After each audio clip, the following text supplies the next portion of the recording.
तो इस फिल्म की शुरुआत में हमें मार्को नाम के एक आदमी को दिखाया जाता है जो एक रशियन गैंगस्टर से मिलने के लिए आया है। आते ही वो एक पैसों से भरा बैग इस आदमी को देता है और उससे पूछता है कि मेरा सामान कहाँ है। ये गैंगस्टर उसे एक गाड़ी की चाबी देकर बताता है कि तुम्हारा सामान गाड़ी की डिक्की में है। मार्को ने चाबी उठाई और वहाँ से चला गया। जाने से पहले उसने वो पूरा गोदाम ही चला दिया जहाँ पर वो गैंगस्टर से मिलने के लिए आया था। इस गाड़ी की डिक्की में मिला था उसे एक सूटकेस, जिसे उठाने के बाद सीन यहीं से कट हो जाता है और हम अब मूवी के मेन कैरेक्टर ईथन को देखते हैं अपनी वाइफ के साथ। उन्हें आज ही पता चला है कि उसकी वाइफ प्रेग्नेंट है। ये सुनकर वो बहुत ही ज्यादा खुश हो गया था। आज क्रिसमस भी था। ये दोनों ही एयरपोर्ट पे जॉब करते थे, इसीलिए दोनों एक साथ काम के लिए निकलते हैं। क्रिसमस की वजह से आज एयरपोर्ट पे काफी रश होने वाला था। ईथन क्योंकि सिक्योरिटी सेक्टर में था तो इसीलिए पहले उन्हें ब्रीफ किया जाता है कि आज के दिन उन्हें कैसे ये सब हैंडल करना है। उसके बाद ईथन जाकर अपने बॉस से बात करता है कि मुझे अब प्रमोशन चाहिए, मैं बोर्डिंग पे लोगों को चेक नहीं करना चाहता, मुझे लगेज स्कैन करने का काम चाहिए। बॉस उसे मना कर रहे थे क्योंकि आज के दिन कोई भी चेंज करना ठीक नहीं था, लेकिन उसका दोस्त जेसन यहाँ पर उसकी हेल्प करता है और बॉस से पूछकर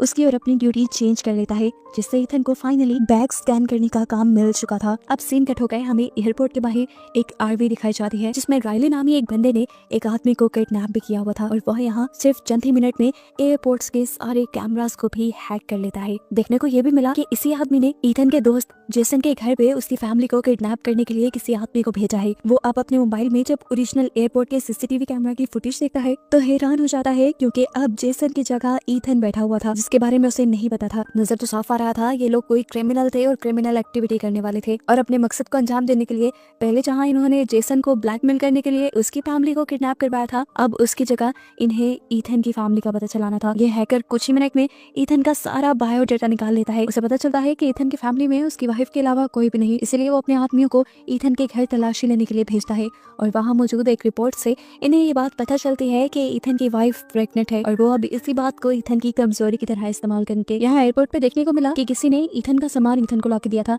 इस सामान को देखकर ईथन बोला ये सामान तो मेरा नहीं, लेकिन तभी उसके मोबाइल पे एक मैसेज आया जिसमें लिखा था कि अपने कान में ये एयरफोन लगाओ। वो हैरान हुआ और उसने एयरफोन उठाकर अपने कान में लगा लिया। एयरबड को कान में लगाते ही एक बंदा ईथन से बात करने लगता है और उससे कहता है अगर तुम्हें अपनी और अपनी वाइफ की जान प्यारी है तो जैसा मैं कहता हूँ वैसा ही करो। ईथन को उसकी बातें समझ नहीं आ रही थी। तब वो आदमी बोला तुम्हें ज्यादा कुछ नहीं करना, थोड़ी देर में लाल टोपी पहने मेरा एक बंदा तुम्हारे पास एक सूटकेस लेकर आएगा, तुम्हें बस उसे स्कैन करने के बाद चुपचाप आगे पास कर देना है बिना कुछ बोले। अगर तुम ऐसा कर लेते हो तो समझो तुम्हारी और तुम्हारी वाइफ की जान बच गई। ईथन कोई चालाकी न करे, इसीलिए वो आदमी ईथन को यकीन दिलाता है कि वो ईथन के ऊपर पूरी तरह नजर रखे हुए है। वो ये भी जानता है कि इस टाइम ईथन की वाइफ कहाँ पर है क्योंकि ये सारी रिसर्च उसे रायली ने करके दी थी। ये सब सुनने के बाद ईथन थोड़ा डर जाता है और फोन को डेस्क के नीचे करके पुलिस को कॉल मिलाने लगता है, लेकिन इन लोगों की पूरी तरह नजर थी ईथन के ऊपर। वो लोग देख लेते हैं और ईथन से कहते हैं फोन काट दो, पुलिस को कुछ मत बताना वरना समझो बुरा हो जाएगा। तुम मानो या ना मानो, लेकिन इस टाइम मेरे एक आदमी ने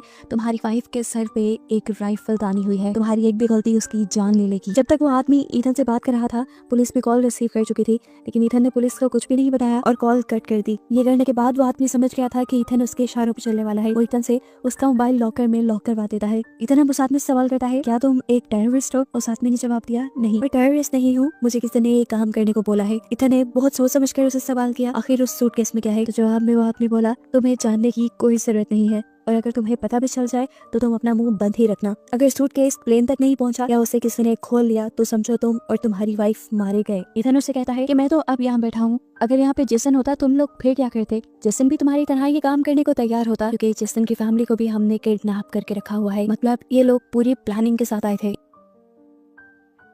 ईथन अब एक दूसरी मर्तबा होशियारी दिखाने की कोशिश करता है और अपने पास मौजूद स्मार्ट वॉच में मैसेज लिखता है। ये भी रायली देख चुका था जो एयरपोर्ट से बाहर वैन में बैठा हुआ था जिसने सीसीटीवी कैमरास हैक किए हुए थे। वो ये बात उस आदमी को बताता है जो आदमी बात कर रहा था ईथन से। वो ईथन से कहता है तुम बार बार गलतियां कर रहे हो, मैं इतने मौके नहीं दूंगा तुम्हें, जाओ और अब इस स्मार्ट वॉच को भी लॉकर में रख कर आओ। ईथन उनकी बात मानते हुए ये कर चुका था और ये भी बात समझ गया था कि वो यहाँ बैठे बैठे कुछ नहीं कर पाएगा। अब सीन कट होकर हम एक पुलिस ऑफिसर एलेना को देखते हैं जो उस जगह पे गई है जहाँ पे कल मार्को रशियन गैंगस्टर से मिला था और उसके बाद उसने वो जगह तबाह कर दी थी। इस जगह की इन्वेस्टिगेशन करते हुए उन्हें रशियन गैंगस्टर की लाश के पास उसकी घड़ी मिली। एलेना इस घड़ी को चेक करती है जिसके अंदर से उन्हें एक रिकॉर्डिंग चिप मिली। ये चिप जल चुकी थी, लेकिन फिर भी वो इसे जाकर अपने फोरेंसिक डिपार्टमेंट में देती है और उनसे किसी भी तरह इस चिप का डाटा मांगती है। ये लोग डाटा रिट्रीव करने में तो कामयाब हो चुके थे, लेकिन अब ऑडियोज को ये लोग सुन नहीं पा रहे थे क्योंकि जली होने की वजह से ऑडियोज की क्वालिटी खराब हो चुकी थी। अब हम दोबारा ईथन को देखते हैं, जिससे उससे बात करता हुआ आदमी कहता है कि कुछ ही देर में मेरा बंदा आने वाला है, जब तक वो नहीं आता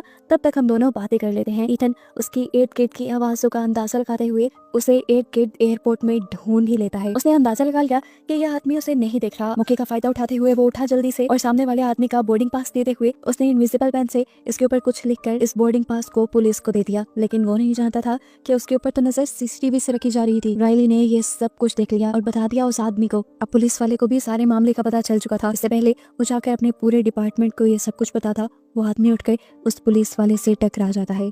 वो किसी प्लान के तहत ही टकराया था। टकराते हुए उसने उस पुलिस वाले को कुछ ऐसा इंजेक्ट कर दिया जिससे फौरन उसकी मौत हो गई। ईथन जब अपनी चेयर पे वापस आया तो उसने सामने देखा आदमी वहाँ उसकी जगह पे नहीं था। उसने इधर उधर फौरन नजर दौड़ाई और आखिर उसे वो आदमी भीड़ में दिख भी गया। इससे पहले कि भीड़ यहाँ पे पुलिस वाले के इर्द गिर्द ज्यादा जमा हो जाती, वो आदमी पुलिस वाले के हाथ से बोर्डिंग पास लेकर वहाँ से दूर हो जाता है। चेहरा देखने पर हमें मालूम होता है ये आदमी कोई और नहीं बल्कि मार्को ही है, जिसने मूवी के स्टार्ट में रशियन गैंगस्टर को भी मारा है। ईथन भी आकर अब मार्को के पास बैठ गया। मार्को ने बोर्डिंग पास से वो सब पढ़ लिया जो ईथन ने लिखा था। ये पढ़ने के बाद वो ईथन से कहता है, मैं देख रहा हूँ तुम बार बार गलतियां कर रहे हो, लेकिन ये आखिरी मौका दिया मैंने तुम्हें, आखिरी गलती समझ के इसे माफ कर दिया, लेकिन अगली कोई गलती हुई तो मैं तुम्हारी बीवी को मरवा दूंगा और इसे मेरी धमकी मत समझना, मैं सचमुच ही कर दूंगा। अब चुपचाप जाओ, अपने स्कैनर पे बैठो और मेरा काम करो। ईथन जैसे ही वापस स्कैनर की तरफ जाता है तो देखता है कि ईथन की जगह वापस जेसन बैठ गया था, क्योंकि एक पुलिस वाले की यहाँ अचानक मौत हुई थी, जिसकी वजह से यहाँ अफरा तफरी मच गई थी, सिक्योरिटी और टाइट कर दी गई थी। इसीलिए बॉस ने जेसन को वापस उसकी जगह पे बिठा दिया। ये बात जैसे ही मार्को को पता चली तो उसने ईथन से कहा, कुछ भी करो लेकिन जेसन को वहाँ उठाओ और खुद बैठो। ईथन पहले बॉस से भी बात करता है, लेकिन अब बॉस उसे समझाते हैं कि सिक्योरिटी की सूरत हाल पहले से बहुत डिफरेंट है, मैं जेसन को स्कैनर से नहीं हटा सकता। मामले की नाजुकी को समझते हुए उसने एक कॉफी ली और कॉफी के अंदर अल्कोहल मिला दी, जिसके बाद उसने कॉफी ला के जेसन के टेबल पे रख दी और इस चीज की शिकायत कर दी बॉस को। बॉस ने जैसे ही जेसन के टेबल पर अल्कोहल वाली कॉफी देखी उसे फौरन ही जॉब से निकाल दिया। हालांकि जेसन गिड़गिड़ा कर ये बताने की कोशिश कर रहा था कि ये कॉफी मेरी नहीं है। अब सीन कट होकर हमें पुलिस ऑफिसर को दिखाया जाता है जो उस रिकॉर्डिंग को बार बार सुनकर एक पॉइजन के बारे में पता चलाती है। ये पॉइजन इतना खतरनाक था कि जहाँ पे गिर जाता वहाँ के आसपास के माहौल की हर चीज तबाह हो जाती। यहाँ एयरपोर्ट का सीन दिखाया जाता है जहाँ ईथन जेसन को फंसाने के बाद दोबारा अपनी सीट ले चुका था और अब वो वक्त भी आ गया था जब मार्को का आदमी बैग लेकर स्कैनिंग के लिए पहुंचा। मार्को के कहने पर ईथन ने उसे स्कैन किया और ईथन को पता चल गया कि इसके अंदर बहुत ही खतरनाक वेपन है। ये वेपन क्या कर सकता है इसके बारे में ज्यादा नॉलेज नहीं था, लेकिन ईथन ये समझ गया कि ये वेपन पूरे प्लेन को जरूर तबाह कर सकता है। मालूम हुआ कि इस प्लेन के अंदर वही पॉइजन था जिसके बारे में अभी थोड़ी देर पहले अलाना रिसर्च कर रही थी। टेंशन से यहाँ पे ईथन का इतना बुरा हाल हो गया था कि उसे वॉमिटिंग होने लग गई। वॉशरूम में उसे मार्को देखने आया पर यहाँ पर भी उसे धमकी दे गया कि कोई भी होशियारी करने की जरूरत नहीं वरना तुम मारे जाओगे।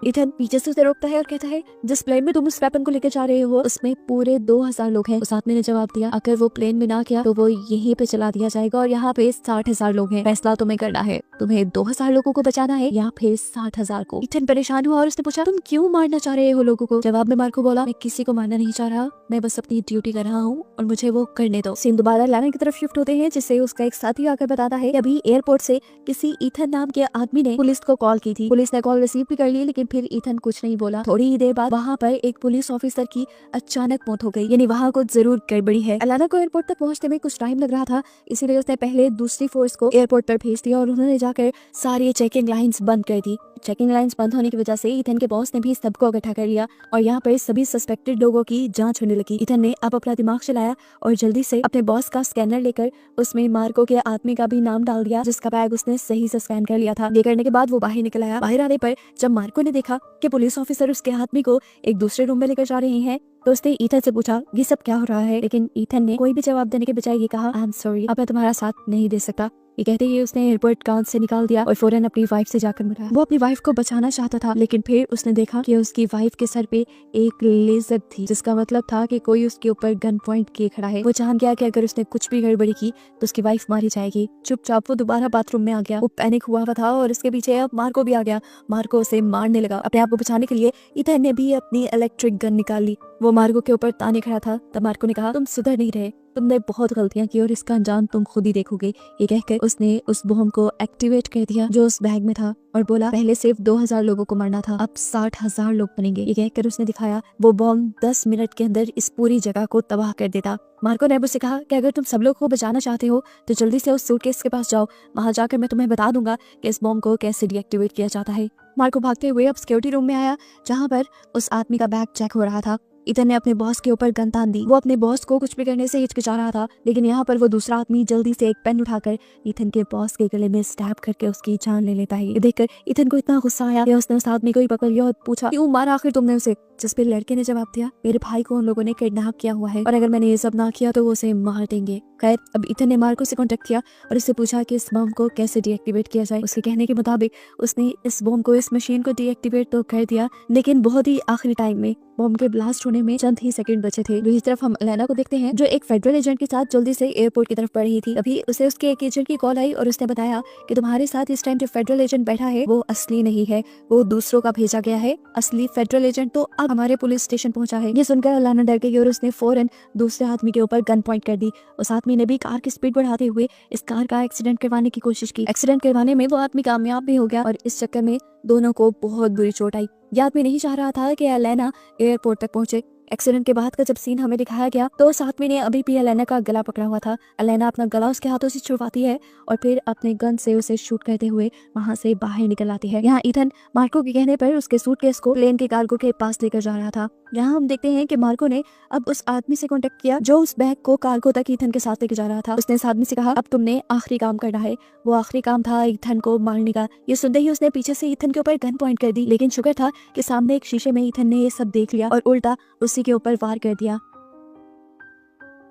इन दोनों की यहाँ लड़ाई चलती रही और इस सब में उसने बार बार इथन को गोली मारने की कोशिश की, लेकिन एक मर्तबा गोली के बैक चलने की वजह से वो खुद ही मारा गया। मौके का फायदा उठाते हुए इथन ने फौरन उसका मोबाइल लिया और अपनी वाइफ को कॉल करने की कोशिश की, लेकिन उसकी वाइफ बिजी होने की वजह से फोन नहीं उठाती। अब वो अपनी वाइफ को छोड़कर अपने दोस्त को कॉल करके बता देता है कि उसकी वाइफ की जान खतरे में है और ये मैसेज जाकर उसका दोस्त उसकी वाइफ को दिखा देता है। ये देखते ही नोरा बार बार अपने हस्बैंड को कॉल कर रही थी, लेकिन उसका फोन तो लॉकर में था। ठीक वक्त पे हम देखते हैं कि एलाना भी अब एयरपोर्ट पे पहुंच चुकी थी। उसने पूरे एयरपोर्ट को आधे ही सीज कर दिया, जबकि यहाँ कार्गो के पास अब मार्को आ चुका था और आधे ही वो इथन को शूट कर देता है, लेकिन शूट होने के बावजूद इथन भाग रहा था क्योंकि गोली सिर्फ उसकी टांग में लगी थी। यहाँ पे मार्को ने इथन से कहा मैं तुम्हें छोड़ दूंगा, बस तुम मुझे मेरा सूटकेस दे दो। ये देखकर इथन नीचे आया और उसने सूटकेस बड़ी ही आराम से मार्को के हवाले कर दिया। देखने को मिला कि एलाना भी इथन का पता पूछते पूछते कार्गो तक पहुंच गई थी। एलाना जब तक इथन के पास पहुंची तो इथन उसे धक्का देकर बाहर की तरफ भागने लगा। उसे जाते हुए ये बता दिया कि मेरी वाइफ की जान खतरे में है, मैं उसे बचाने जा रहा हूँ। और जाने से पहले उसने मार्को का सारा हुलिया भी उसे बता दिया।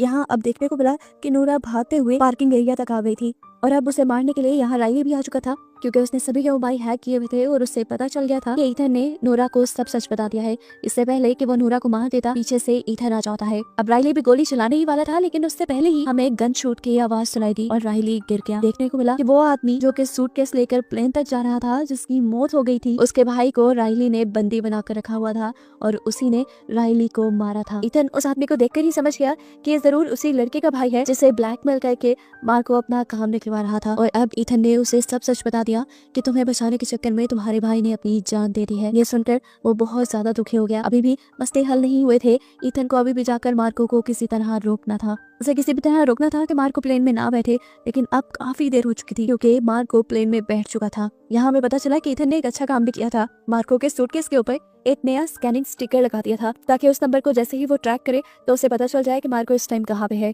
जब उस सूटकेस को स्कैन किया गया तब इथन को पता चल गया कि मार्को प्लेन में पहुंच चुका है। वो जल्दी से अपनी वाइफ से कहता है जाओ एयरलाइन डिपार्टमेंट के अंदर और उस प्लेन को टेक ऑफ होने से मत रोकना, मैं जल्दी से जाकर इथन को रोक लूंगा। अगर प्लेन टेक ऑफ ना हुआ तो जरूर मार्को उस बम को वहीं पे ब्लास्ट करवा देगा। मैं उसे डिफ्यूज कर सकता हूँ, ये बात मैं जानता हूँ। नूरा भी यही बात जाकर फौरन एलाना को बताती है, जो कि उस प्लेन को टेक ऑफ होने से रोक रही थी। उस प्लेन को टेक ऑफ होने दो, अगर वो प्लेन टेक ऑफ ना हुआ तो मार्को उस बम को एक्टिवेट कर देगा। लेकिन इथन गया है प्लेन में, उसे बम डीएक्टिवेट करना आता है, वो सब संभालेगा। उसने पहले भी ये किया है। देखने को मिला कि इथन भी टाइमली प्लेन के कार्गो में पहुंच गया था। प्लेन भी टेक ऑफ कर चुका था और अब इथन सूटकेस को खोलकर उस बम को डिफ्यूज करने की कोशिश कर रहा था। जैसे ही उसने वो सूटकेस खोला, मार्को को इस चीज की खबर हो गई और वो जान गया कि जरूर प्लेन के अंदर इथन ही आया है। अपने मिशन को बचाने के लिए मार्को भी आ जाता है कार्गो के अंदर। यहाँ आते ही मार्को ने अब इथन को रोकने के लिए उसके ऊपर गोली चलाई। गोली इस मर्तबा भी इथन के पाँव पे लगी और उसके बाद अपने बैग को लेने के लिए आगे बढ़ा। बैग इस टाइम फ्रीजर में था। उसने जैसे ही खोला उस बैग को तो देखा बॉम्ब के अंदर वो केमिकल नहीं था